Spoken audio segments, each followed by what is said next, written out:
আসসালামু আলাইকুম, welcome to back my channel গ্রাম বাংলার রান্না। আজকে আমি আপনাদের সঙ্গে শেয়ার করব একদম সহজ পদ্ধতিতে কোনো ঝামেলাবিহীন মসুরের ডাল দিয়ে কচু শাক ঘাটি।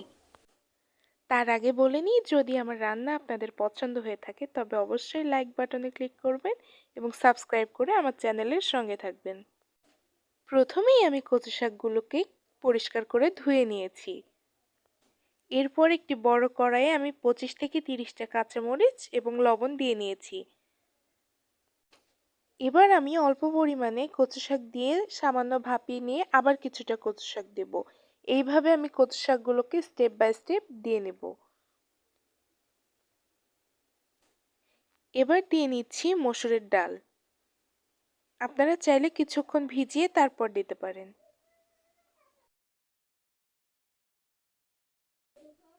দিয়ে নিচ্ছি পরিমাণ মতো হলুদ এবং মরিচের গুঁড়ো। এ পর্যায়ে সামান্য কিছুটা পানি দিয়ে নিয়েছি। এরপর ঢাকনা দিয়ে ঢেকে দেব সবগুলো সেদ্ধ হওয়ার জন্য। ফিরে আসছি কিছুক্ষণ পর। দেখতেই পাচ্ছেন কতটা সেদ্ধ হয়েছে। এ পর্যায়ে সামান্য নাড়াচাড়া করে আমি আবারও ঢাকনা দিয়ে দেব পুরোপুরি সেদ্ধ হওয়ার জন্য। 10 থেকে 12 মিনিট পর আমি আবারও ঢাকনা তুলে দেখে নিব মসুরের ডাল এবং কচু শাক কতটুকু সেদ্ধ হয়েছে। এই পর্যায়ে এগুলো সেদ্ধ হয়ে এলে পানি সহ আমি এগুলোকে নামিয়ে রাখবো। এবার আমি কড়াইতে পরিমাণ মতো পেঁয়াজ কুচি এবং রসুন কুচি দিয়ে নিচ্ছি। দিয়ে নিলাম কিছুটা পরিমাণে তেল।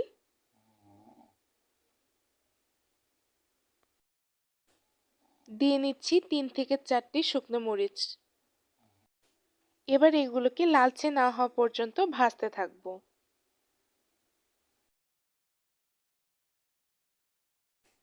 সবগুলো লাল লাল হয়ে আসার সময় এ পর্যায়ে আমি দিয়ে দিলাম 5 ফোড়ন।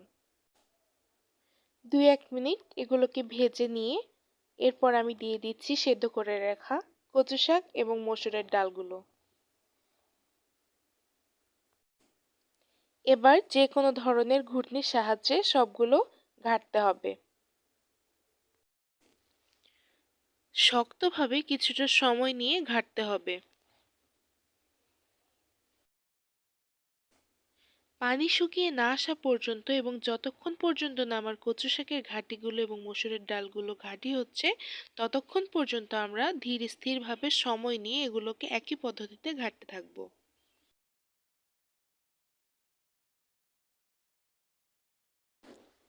দেখতেই পাচ্ছেন এই পর্যায়ে পানি কতটা শুকিয়ে এসেছে। আমার কিন্তু কচু শাকের ঘাঁটি তৈরি করা কমপ্লিট। আপনারা কিন্তু চাইলে খুবই সহজে একইভাবে বাসায় এই রেসিপিটি বানিয়ে ফেলতে পারেন। যদি আমার ভিডিওটি আপনাদের ভালো লেগে থাকে তবে অবশ্যই সাবস্ক্রাইব করতে ভুলবেন না। Thanks for watching.